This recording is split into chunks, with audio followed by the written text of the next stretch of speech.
She cried at his trial. She told the jury she had no choice. 10 years later, he proved she had every choice, and she chose to frame him. This is the story of the man who audited his own CEO from a prison cell kitchen table, and what he found brought down $1 billion empire. For 12 years, Mois Carter had been the kind of employee that companies built legends around. He joined Hallberg Capital straight out of a state university with a finance degree and a hunger that most Ivy League graduates had never needed to develop. While other analysts chased Wall Street glamour, Mohis buried himself in numbers, pension fund allocations, risk assessments, internal audits. The work nobody wanted, the work that kept a company honest. By his 5th year, he had caught a 7-figure accounting discrepancy that would have triggered an SEC investigation. He reported it quietly, fixed it quietly, and never once sought credit. That was the night Garine Hallberg first learned his name. Garine was not the kind of CEO who remembered faces from the lower floors. She had built Hallberg Capital from a mid-tier investment group into a serious player on Wall Street through sheer force of will, strategic brilliance, and an instinct for survival that bordered on ruthless. But when her chief compliance officer explained how a junior analyst named Mois Carter had single-handedly prevented a regulatory disaster, she called him into her office the next morning. From that day forward, Mohis became her project. She promoted him twice in 18 months. She brought him into meetings that people with twice his experience never attended. She mentored him, challenged him, and shaped him into the sharpest financial mind on her team. By year 8, Mohis Carter was the director of financial analysis at Hallberg Capital, Garine Hallberg's right hand. He did not just work for her, he believed in her. In an industry full of hollow promises and golden parachutes, Garine had given him something real, a chance, a purpose, and the kind of trust that Mohis had never received from anyone in power. He would have walked through fire for her. That loyalty would cost him everything. It started with a routine internal audit in the 3rd quarter. A junior accountant flagged an irregularity in the company's pension fund, a series of transfers totaling $8 million routed through 3 subsidiary accounts and ultimately moved offshore. The digital trail was meticulous. Every transaction had been authorized from a single workstation. Every access log carried the same credentials, Mohis Carter's credentials. The audit committee convened an emergency session. Within 48 hours, the findings were presented to the board of directors behind closed doors. The evidence was overwhelming timestamps, IP addresses, authorization codes, all pointing to one man. Mohis sat in a conference room on the 32nd floor, surrounded by lawyers he had never met, staring at documents that described a crime he had never committed. He kept looking at the door, waiting for Garine to walk in and shut it all down. She would see through this. She always saw through everything. Garine Hallberg did walk into that boardroom, but she did not shut anything down. She stood before the board with a carefully measured expression, not cold, not emotional, but controlled, the kind of control that took years to master. She told them she had reviewed the evidence personally. She told them she had spent the previous night searching for any alternative explanation.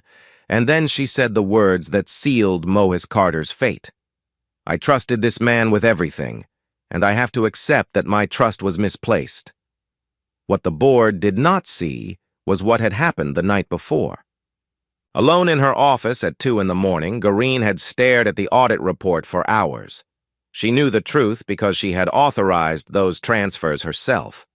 18 months earlier, a catastrophic investment deal had nearly destroyed the firm. The pension fund was the only source of liquid capital large enough to cover the losses before regulators noticed.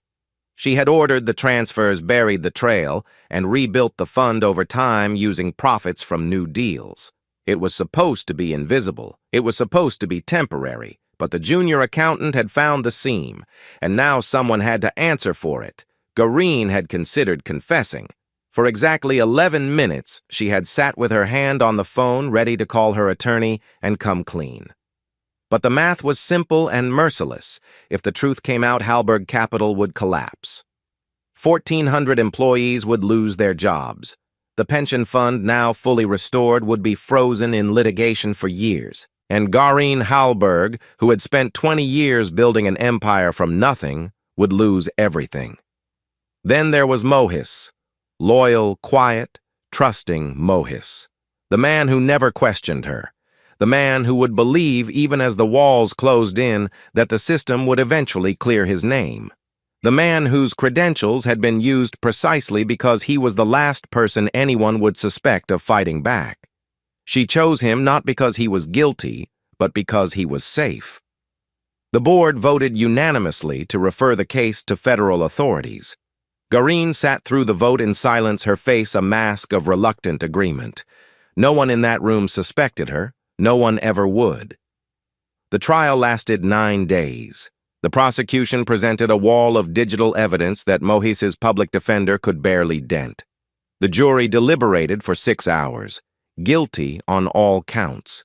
10 years in federal prison.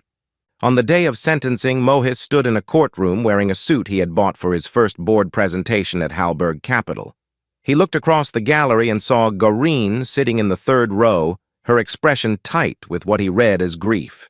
Even then, even as the judge handed down a decade of his life, Mohis believed she had tried to save him. He believed her silence was pain, not calculation. He was wrong. 10 years passed. Mohis Carter served every day of his sentence. He entered prison as a respected financial executive. He came out as a 47-year-old felon with no career, no savings, no reputation, and no connections outside the walls that had held him. The world had moved on without him. His former colleagues had scattered. His name, when it appeared at all, appeared only in case studies about corporate fraud.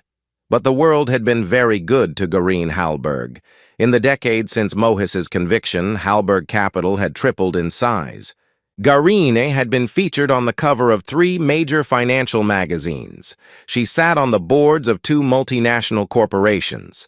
And now she was preparing to close a deal worth $300 million with an international investment consortium, the kind of deal that would cement her legacy as one of the most powerful women in American finance.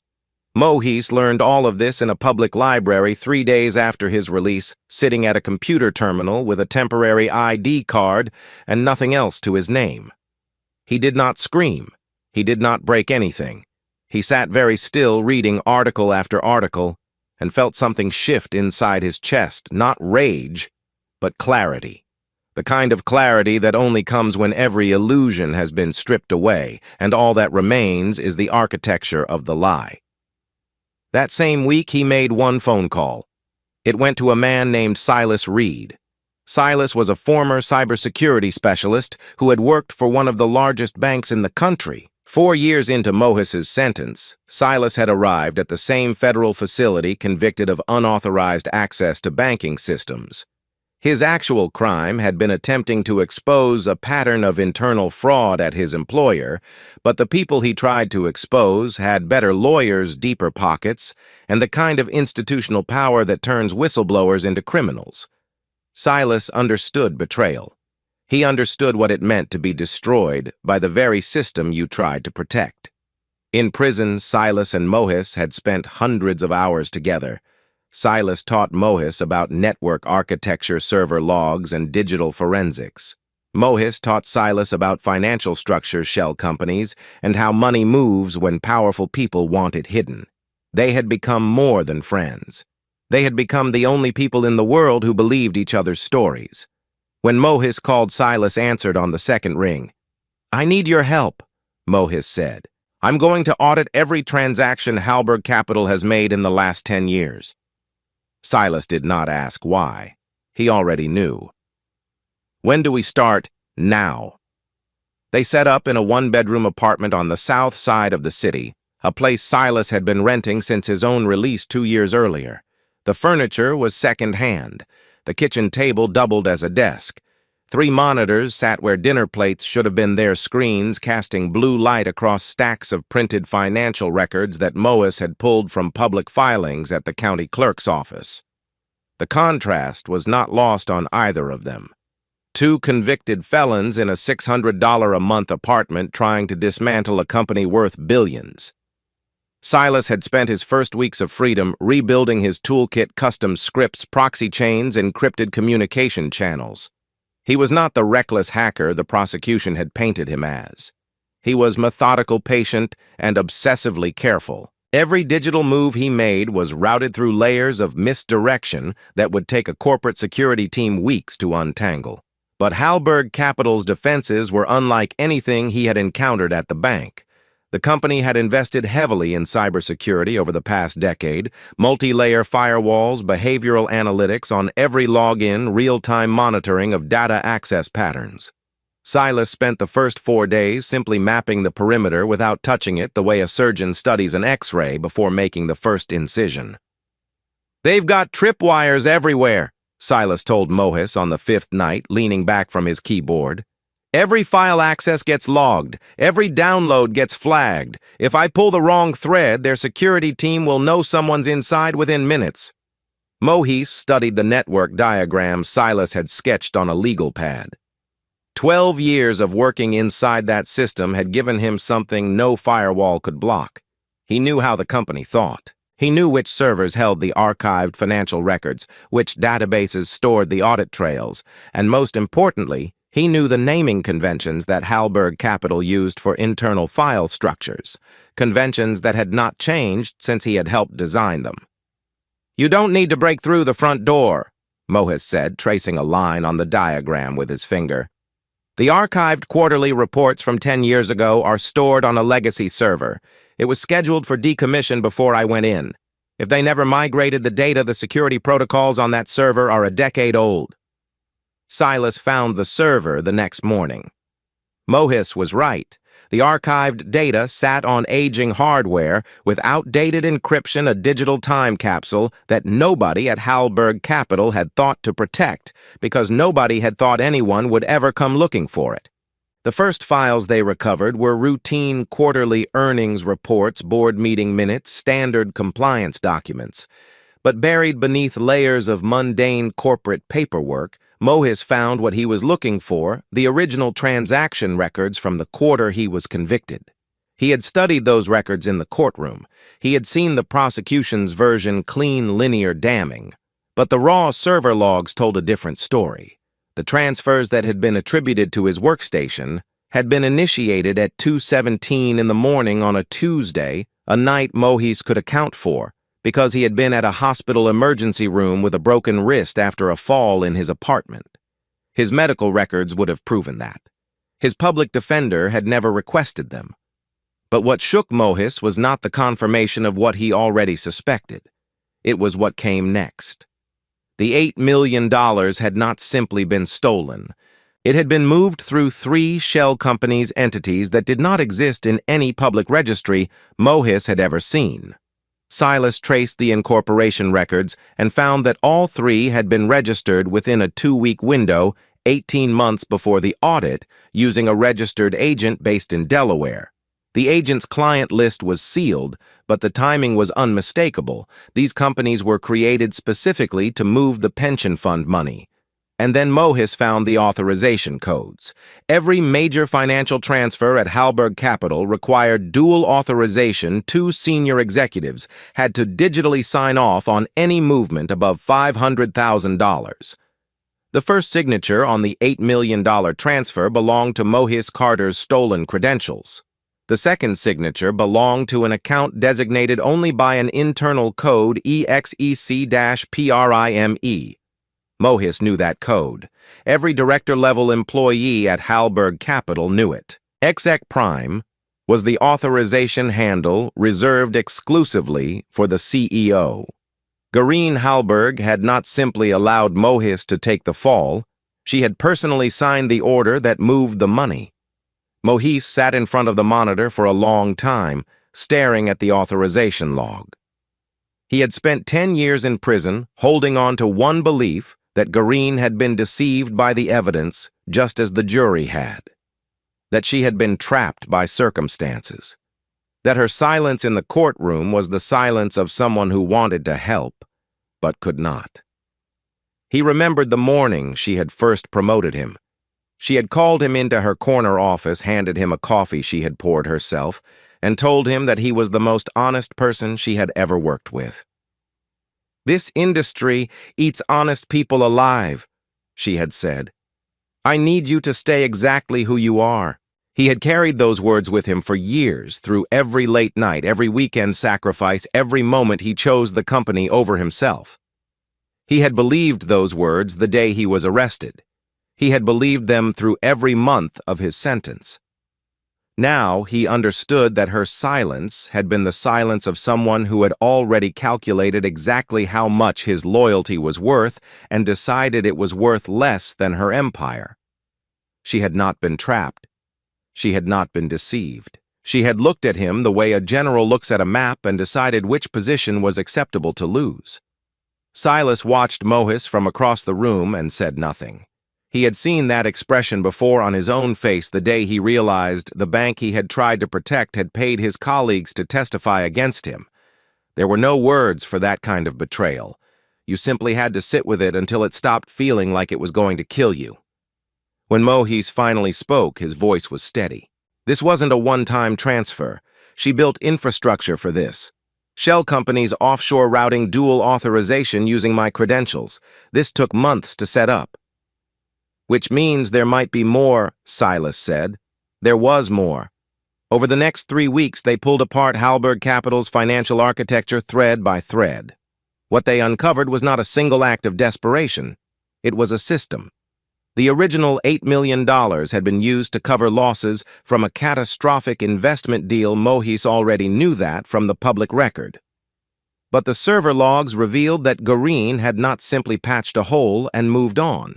She had built an entire financial mechanism to ensure it could never be traced back to her. The shell companies had remained active long after the pension fund was restored. Over the following decade, they had been used to route more than $60 million through a network of offshore accounts, skimming profits from client portfolios, manipulating quarterly earnings to inflate Halberg Capital's valuation, and funneling performance bonuses to senior executives who knew enough to keep quiet. Mohis recognized the architecture because it was built on the same principles he had once used to protect the company.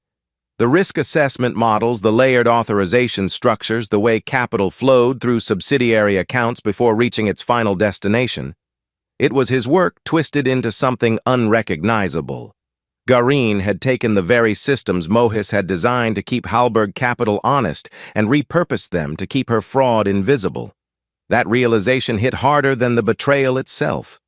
His work, the thing he had been most proud of, the foundation of his career, had been turned into the instrument of his own destruction and the vehicle for a decade of theft.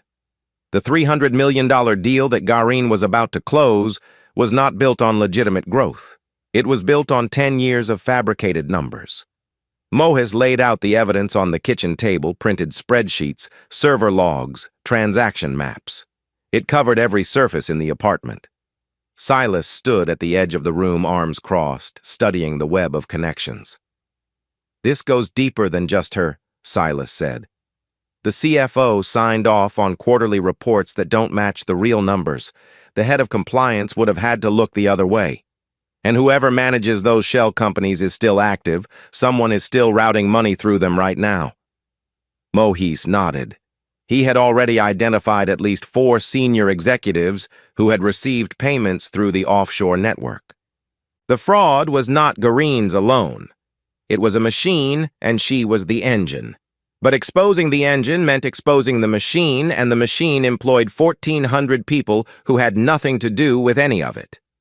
The first sign that something was wrong came on a Wednesday afternoon. Silas had been running a low-profile scan on Halberg Capital's current transaction servers, comparing real-time data against the historical records they had already pulled.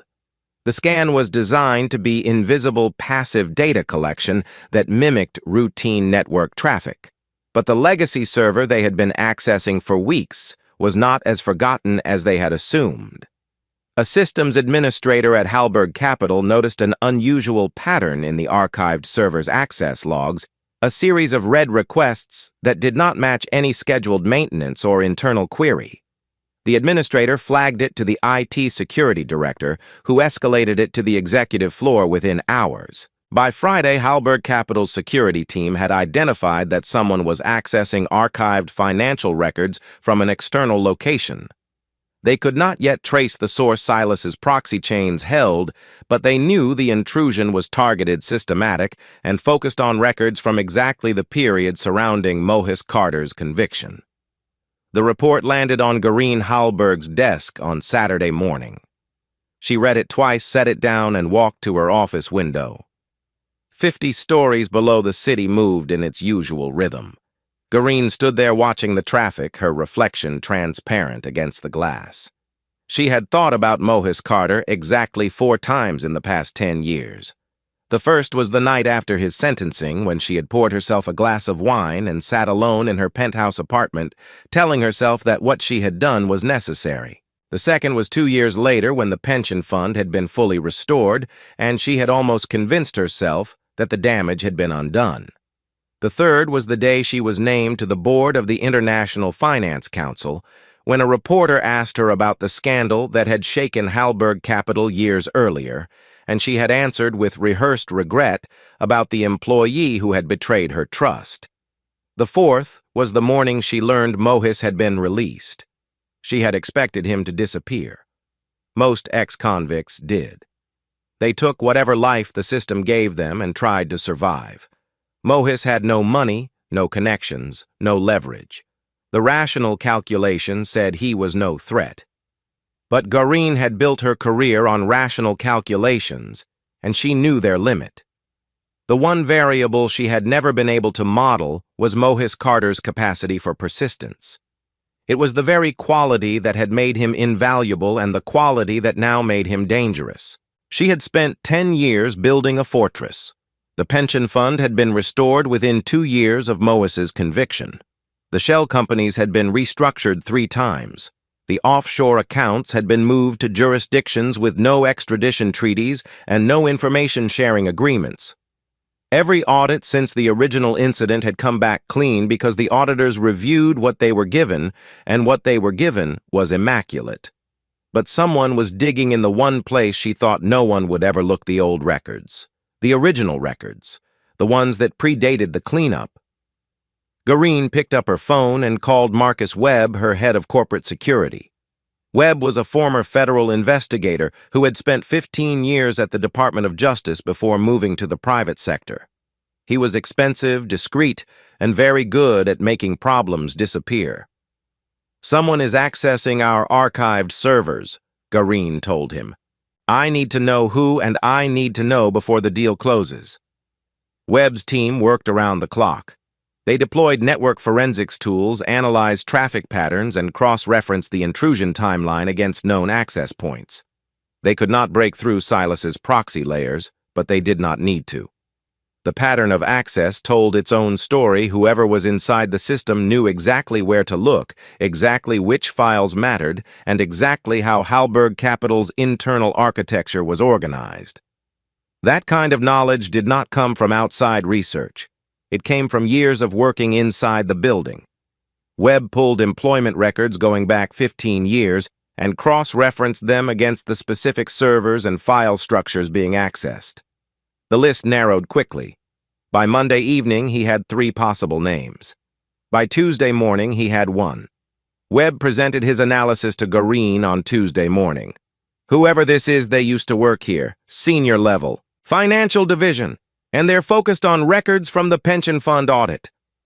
Garine did not need Webb to say the name. There was only one person in the world who matched that profile and who would have a reason to be looking. Mohis Carter had been released from federal prison 7 weeks earlier. His parole records showed a registered address on the south side of the city. He was required to check in with his parole officer every 2 weeks and was prohibited from using computers for unauthorized purposes, a standard condition for white-collar offenders. Garine made her next move with the same cold precision she had used a decade earlier. She did not send Webb's team to confront Mohis. She did not file a police report. Instead, she contacted the Federal Parole Commission directly. Through Halberg Capital's legal department, she filed a formal complaint alleging that a recently released federal convict, Mohis Carter, was engaged in unauthorized computer access, targeting a private financial institution. She provided server logs showing the intrusion. She provided Mohis's employment history, proving he had the knowledge to execute it. And she requested an emergency review of his parole conditions. If the commission acted on her complaint, Mohis would be back in federal custody within days. No trial, no jury. Just a parole revocation hearing and a return to the cell he had left 7 weeks ago. It was the same strategy she had used before weaponized the system against the one person who trusted it. Silas found out first. He had set up monitoring alerts on any legal filings connected to Mohis's name, a precaution born from years of watching the justice system operate as a tool for the powerful. The parole complaint appeared in the federal database on a Tuesday night. Silas read it again, and then walked into the room where Mohis was organizing transaction records. "She knows," Silas said, setting his laptop on the table so Mohis could see the filing. "And she's not sending lawyers, she's sending the system." Mohis read the complaint. The language was clinical precise, the kind of filing written by attorneys who charged $1,000 an hour and never left fingerprints. It alleged unauthorized computer access violation of parole conditions and potential witness tampering. If a federal judge signed the revocation order, Mohis would be arrested and returned to prison to serve the remainder of his original sentence. No new charges necessary, no new trial. He would lose everything again. And this time, he would have no one to blame but himself, because this time, he actually had done what they were accusing him of. He had accessed Halberg Capital's servers without authorization. The evidence was real. The violation was real. The difference was that the reason behind it was also real. "We can stop," Silas said. His voice was careful, measured. "We pull out now, cover our tracks, and she's got nothing but a theory. Her complaint needs evidence of ongoing activity. If we go dark tonight, by the time the commission reviews the filing, there'll be nothing to find." Mohis looked at the stacks of printed records surrounding them. 6 weeks of work, $60 million in fraud, 4 senior executives implicated. An entire company built on a lie that had started with his life being destroyed. "And then what?" Mohis asked. "Then you live," Silas said. "You're free. You stay free. You find a job, rebuild something, move on." "Move on with what?" Mohis stood up from the table and walked to the window. The streetlights outside cast orange pools on the cracked sidewalk below. Somewhere in this city, Gaurine Halberg was sleeping in a penthouse apartment preparing for the most important week of her career, secure in the knowledge that the system she had weaponized once would protect her again. A felony record that says I stole $8 million from a pension fund, a name that shows up in every background check as a convicted thief. I've been moving on for 10 years, Silas. Moving on is what I did every day inside that cell. Moving on is what I told myself every morning when I woke up and remembered that the woman I trusted more than anyone on this earth used me as a shield and walked away. He turned back from the window and looked at Silas directly. "If I stop now, I stay free. But I stay what she made me. I stay the man who stole $8 million. I stay the story she wrote for me. And she keeps building her empire on the bones of everyone she buried." Silas said nothing for a long time. He understood the math. He had faced a version of it himself, the choice between safety and truth, between survival and justice. He had chosen truth once before, and it had cost him 4 years of his life. "If we keep going," Silas said finally, "she'll have that revocation order by the end of the week. You'll be back inside before we can get any of this to the right people." "Then we don't have until the end of the week," Mohis said. "We have until Thursday. That's when she signs the deal. That's when every investor, every regulator, and every camera on Wall Street will be pointed at Halberg Capital." Silas studied him for a moment, searching for doubt and finding none. Then he turned back to his keyboard. "Thursday it is." They had 48 hours. Gaurine had the full weight of a billion-dollar corporation, and the federal justice system behind her. Mohis had a kitchen table full of stolen records, and the one thing Gaureen had never accounted for, the fact that the man she had chosen, because he would never fight back, had spent 10 years learning how. Mohis did not sleep on Wednesday night. He sat at the kitchen table organizing 6 weeks of evidence into a single coherent audit file, the kind of document he had built hundreds of times during his career at Halberg Capital. Except this time the subject of the audit was the company itself. Transaction logs arranged chronologically, shell company and corporation records matched against fund transfers, EXEC-PRIME, authorization codes linked to corresponding offshore deposits. Quarterly earnings reports placed side by side with the real numbers hidden in the legacy server. Every lie Gaureen had told, documented in the language of the industry she claimed to lead. Silas handled the delivery. He had spent the early hours of Wednesday identifying the right recipients, not journalists, not bloggers, not anyone who could be bought or pressured into sitting on a story.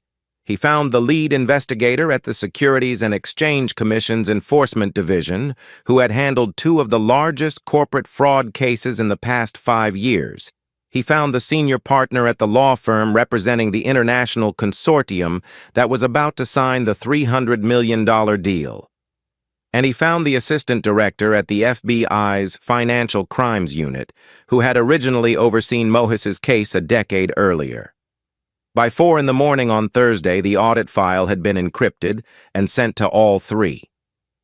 Mohis included a cover letter that identified himself by name, acknowledged his conviction, and stated plainly that he had accessed Halberg Capital's archived servers without authorization.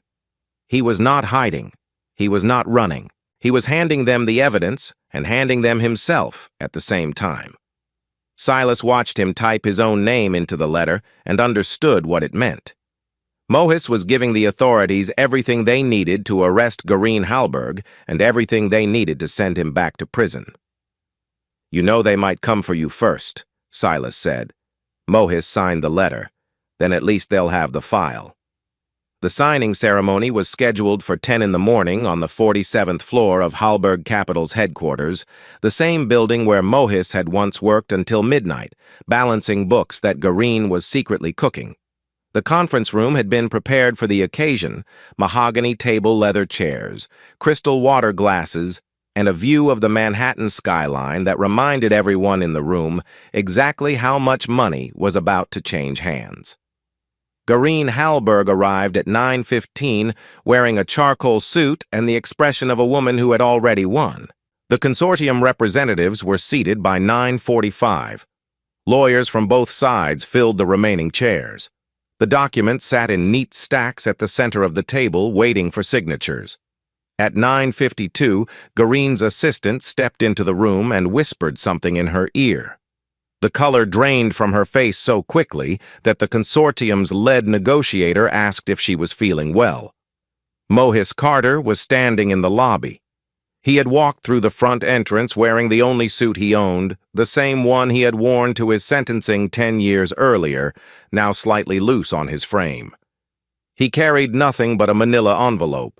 Security had stopped him at the front desk, but Mohis had not resisted or argued. He simply told them his name and said he was there as a witness in a federal investigation. The words "federal investigation" moved through the building like a current. Within minutes, Marcus Webb's security team had surrounded the lobby. Webb himself came down from the executive floor, took one look at Mohis, and called Gaureen directly. Gaureen told Webb to bring Mohis to her private office, not the conference room, not in front of the investors. She wanted to handle this the way she handled everything behind closed doors on her terms. Webb escorted Mohis to the 51st floor. The office had changed in 10 years larger now, with floor-to-ceiling windows and furniture that cost more than Mohis's apartment. Gaureen stood behind her desk, her hands resting on its surface, watching him enter the room the way someone watches a storm approaching from a distance. Webb closed the door behind them. They were alone. "You should not be here," Gaureen said. Her voice was controlled, but the control was thinner than it had been a decade ago. The confidence was still there, but it sat on top of something brittle. "I've been here before," Mohis said. "I stood in this building for 12 years. I gave you everything I had, and you used it to destroy me. I saved this company. You saved yourself. There's a difference. And you knew the difference the night you decided I was expendable." Gareen's jaw tightened. For a moment, the mask held. Then something shifted behind her eyes, not guilt exactly, but recognition. The recognition of someone who had always known this conversation would happen and had spent 10 years rehearsing how to survive it. "What do you want, Mohis money?" "Your record cleared. I can make calls. I can fix this quietly." "You can't fix this." Mohis set the manila envelope on her desk. "The SEC has everything. The FBI has everything. Your investors are going to receive the real audit of Halberg Capital within the hour if they haven't already. Every shell company, every offshore account, every dollar of the 60 million you've been routing through the system I built for you." Gareen looked at the envelope, but did not touch it. Something shifted in her posture, a fraction of the armor falling away. "I spent 10 years in a cell asking myself what I did wrong," Mohis continued. "And I know the answer now. I trusted you. That was my mistake. But the crime, the actual crime, that was yours. Every day of it." The room was still. Far below, the city kept moving, indifferent to what was unraveling above it. When Gareen finally spoke, her voice had dropped to something barely above a whisper. "I knew you would come back. I knew it the day you were sentenced. You sat in that courtroom and you didn't scream, you didn't curse, you didn't beg. You just looked at me. And I knew that one day you would figure it out and you would come back." She met his eyes. "That is why I chose you in the first place. Your persistence, your honesty, your refusal to stop until the numbers were right. And that is exactly why I am afraid of you today." It was not an apology. It was not remorse. It was the closest thing to truth Gareen Halberg had spoken in 10 years. Mohis looked at her for a long moment, then turned and walked out of the office. There was nothing left to say. By noon, the signing ceremony had collapsed. The consortium's legal team had received the audit file and immediately suspended all negotiations. Federal agents arrived at Halberg Capital's headquarters before the lunch hour, carrying warrants for financial records server access and the arrest of 4 senior executives whose names appeared in the offshore transaction logs. Gareen Halberg was taken into federal custody at 3:17 in the afternoon. She was charged with securities fraud embezzlement conspiracy to obstruct justice and the wrongful framing of a federal witness. The same system she had weaponized against Mohis Carter was now pointed directly at her. The investigation that followed would take 18 months to complete. Auditors eventually traced more than $60 million in fraudulent transactions across 12 shell companies and 9 offshore jurisdictions. The pension fund, which Gareen had claimed to restore, had been quietly depleted again over the previous 3 years to fund the appearance of growth that made the $300 million deal possible. Every employee at Halberg Capital faced an uncertain future. Hundreds of investors filed claims. Mohis Carter was also arrested. His parole was revoked based on the unauthorized computer access. The violation was real, and no amount of good intention could erase it. But the federal prosecutor assigned to his case reviewed the audit file and recognized what every honest investigator eventually recognizes, that sometimes the only way to expose a crime is to commit one. Mohis served 60 additional days before a federal judge granted his release, citing extraordinary circumstances and cooperation with law enforcement. His original conviction was referred for review. He did not seek money from the settlement. When the courts finally distributed restitution to the victims of Gareen Halberg's fraud, Mohis used the modest legal settlement from his wrongful conviction claim to establish the Carter Reed Foundation, a non-profit, providing legal defense for individuals wrongfully convicted in corporate fraud cases and whistleblowers destroyed by the institutions they tried to protect. Silas Reed became the Foundation's head of digital forensics. For the first time in his life, the skills that had sent him to prison were being used for exactly what he had always intended, tearing open the lies that powerful institutions bury beneath layers of money and silence. He had tried once before and failed. This time, he finished it.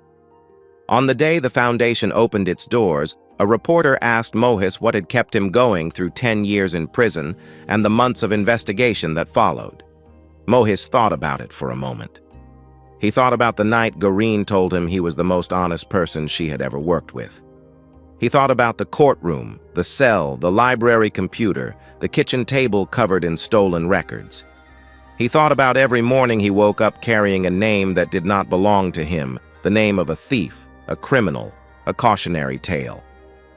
The truth, he said. Not revenge, not money. Just the right to tell my own story. 10 years earlier, Mohis Carter had walked into a federal prison as a convicted criminal. Now he walked out of the longest fight of his life with something no verdict could grant and no settlement could buy his name restored. His story rewritten not by the powerful, but by the one person who had lived it. And that is where Mohis Carter's story ends. But maybe it made you think about something. Maybe it reminded you of a time someone you trusted let you down. Maybe it reminded you that the truth, even when it costs everything, is still worth telling. If this story moved you, if it made you feel something, share it with someone who needs to hear it today. And if you haven't already subscribed to this channel, because every week we bring you stories about ordinary people who refused to stay silent when the world tried to erase them. Drop a comment below and tell me, do you think Mohis made the right call? Would you have risked your freedom for the truth? I'll see you in the next one. Next.